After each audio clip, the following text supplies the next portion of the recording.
Let's go to unmute Sarah. Okay, so our next presentation now will be given by Sarah Brody. Sarah Brody is also, as I mentioned before, like Annette, a minor in Judaic Holocaust and Peace Studies, major in history, specialist especially in French history. That will become apparent in just a minute. She unfortunately will also be graduating before too terribly long, has done really phenomenal work.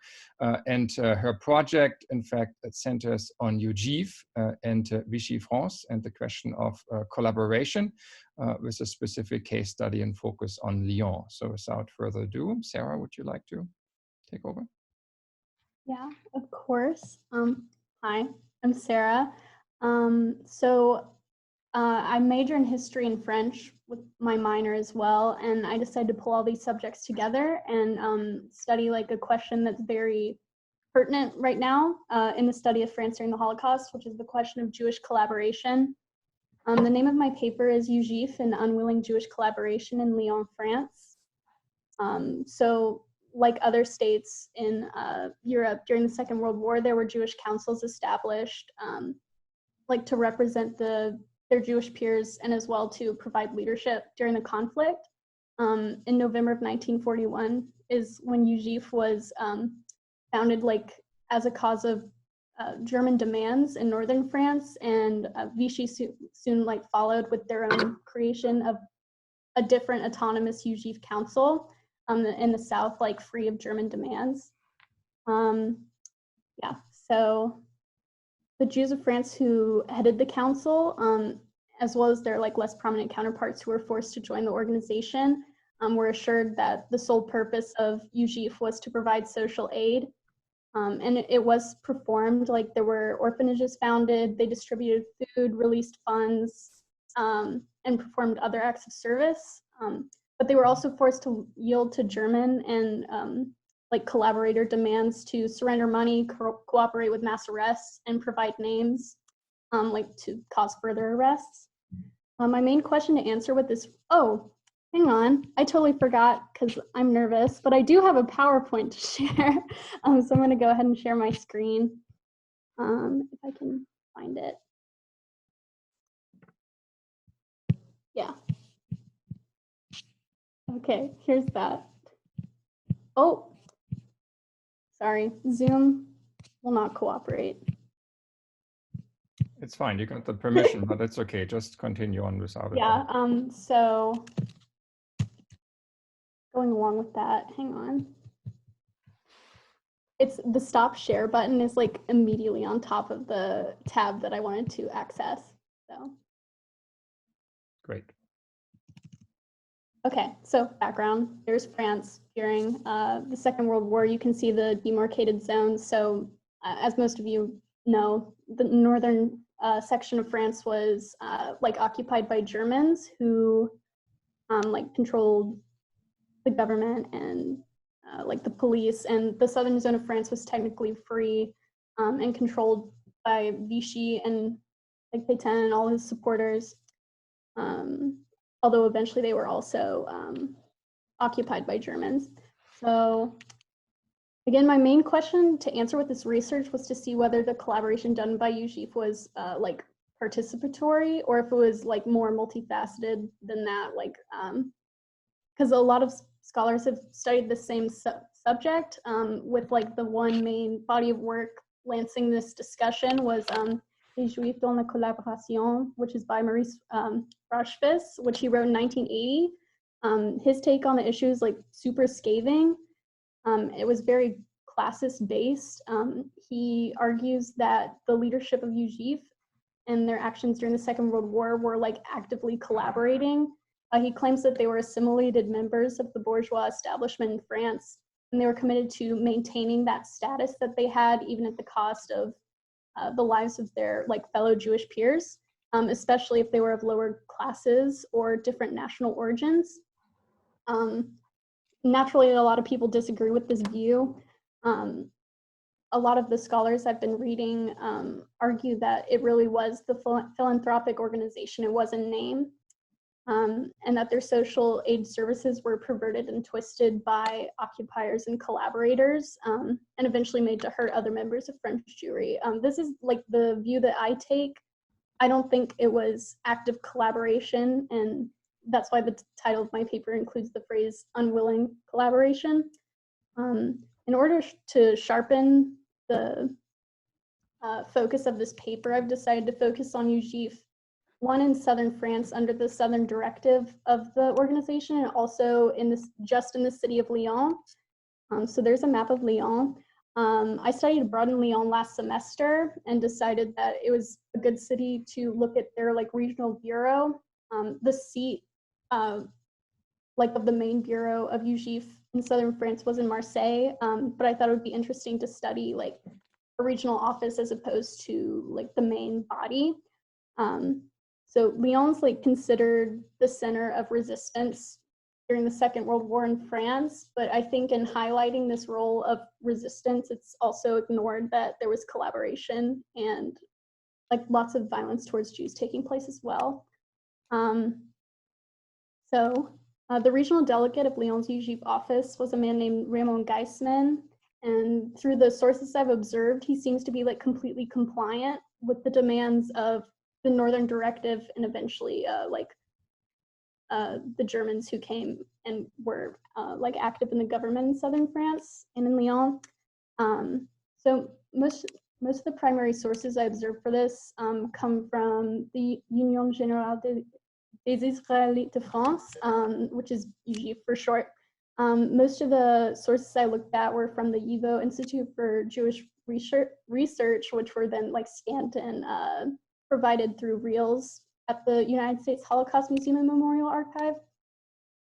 Since the regional scope that I chose to pursue was super limited, I could put aside a lot of the reels, but still had about 12 reels to go through, and most of my research was done at home and not in the archive because I was just feverishly scanning things to look at a later date. So here's some like, they're called carnets in French, but like they were able to be exchanged for goods, and the money was provided by UGIF. Most of the sources I looked at were correspondence from the regional office in Lyon, from Raymond Geisman, his secretary, or to him. So here's one letter that I looked at. So it's in French, but the main message of the letter is that packages being sent to Drancy, the concentration camp located outside Paris, at first were like personalized care packages, it seems, sent to the prisoners. And after this, they were sent like as collective, like large gifts that were then distributed to the whole camp. So a direct quote from it is the Northern Directive demands of Raymond Geisman that the sending of individual packages cannot proceed and that collective packages of clothing and food would be preferred.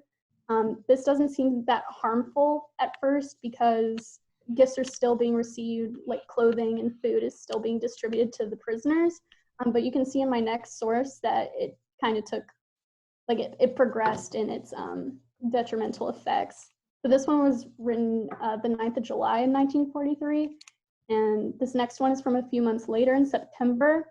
And it was sent from an unknown author in the Lyon UGIF office to the Consistoire office in Lyon. And it further details like the sending of these packages to Drancy. And in the French, it says that the good pieces, like within the gifts, are blocked and refused, and that the authorities feel that the collective Jewry do not need such satisfying things while in the camps. So my argument is that the consolidation of care packages made the aid being sent from UGIF easier to go through by the occupying Germans, who were now in full control of Drancy at this point, and made it easier to deprive the captives of basic needs such as food and clothing.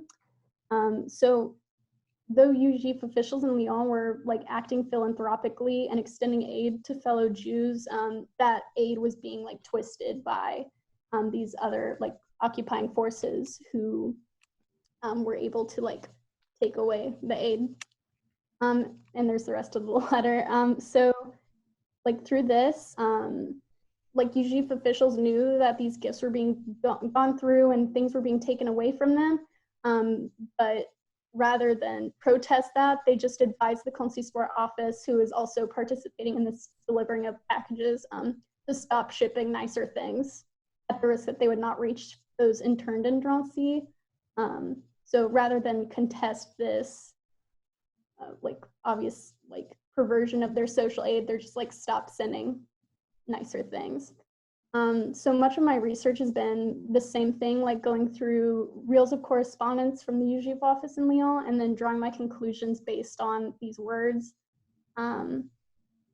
So yeah, one can see at least through like these few letters and this regional examination of Lyon that though these UGF officials were not fully aware of how exactly their philanthropic work was being twisted initially, it certainly did not always have the intended effect of strict mutual aid. So like social aid aside, it is indisputable in my point of view that her was done against the Jewish population of France through the actions of UGF, and particularly the Lyon regional office. Unwilling collaboration by the members of the Lyonnais UGF office were used to persecute, arrest, and deport other members of France's Jewry. And obviously this is a work in progress. Also, sorry, I'm not looking at the camera. My camera's like right here in the lower left corner, so it's like hard to. You're doing fine, Sarah. Thank you. Okay, I appreciate it. Okay, let's move on to the comments. I'm sure there are many, given, of course, the kind of explosive nature of the topic. Anytime we move to collaboration, of course, add Jews to it, becomes even more contested. So, Patricia, would you mind, Professor? Sorry.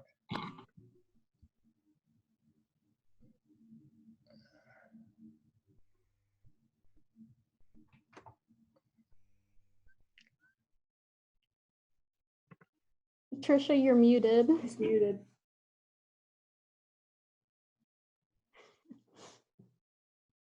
Okay.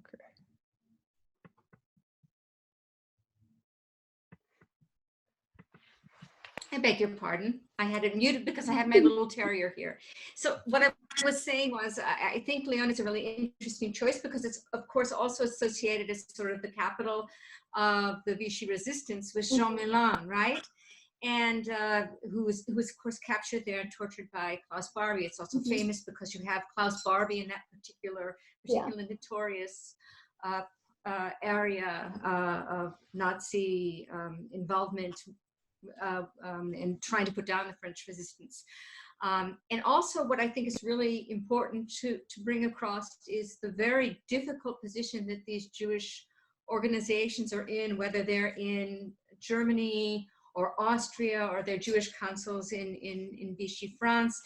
They're in these particularly difficult positions because the Germans, everywhere they were able to, and that's also true in occupied Poland with the Jewish councils in the ghettos, they are purposefully making sure that the Jewish elite, the leaders of the Jewish community are complicit or involved, engaged in the destruction of their own communities, and this very difficult position that they're placed in as a result. And I think too, it's the deceptive nature of the UGF at first, right? That they're feeling that they're working for the social welfare of their community under these really difficult circumstances. And of course, that's not always the case. And the Nazis, we have to remember, are deceptive in almost all of their relations with these kinds of communities. And so I thought you brought that out rather well. Thank you. Great. Thank you so much. Let me unmute all of you. Okay, other questions, other feedback, thoughts, Professor Giles? Just a couple of things to really, Patricia's said quite a lot there. Poland, of course, I was thinking about as well, and especially Warsaw and Ringelblum and so on, and the difficulties there.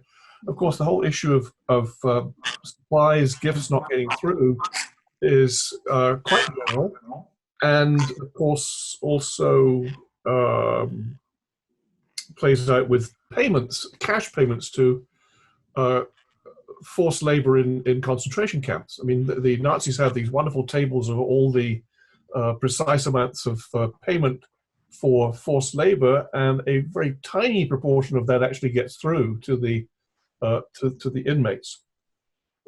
More broadly, I'm wondering if you might look, if you have time, at different countries and see if there's any difference in perception there, particularly after the war, when there's of course huge criticism of the Jewish councils, and I mean, and others, Jewish policemen. I mean, think of Art Spiegelman's Mouse, the little episodes there.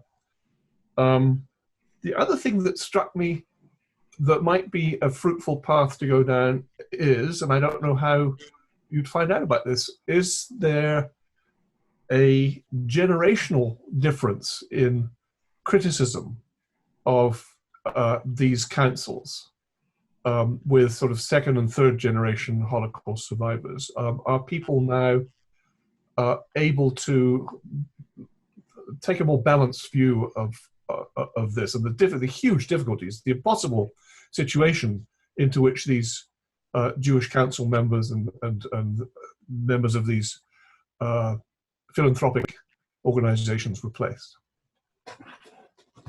Yeah, that was actually, it's pertinent in my paper because the source I mentioned, Maurice Rochefus, he was like a first generation, like after the Holocaust.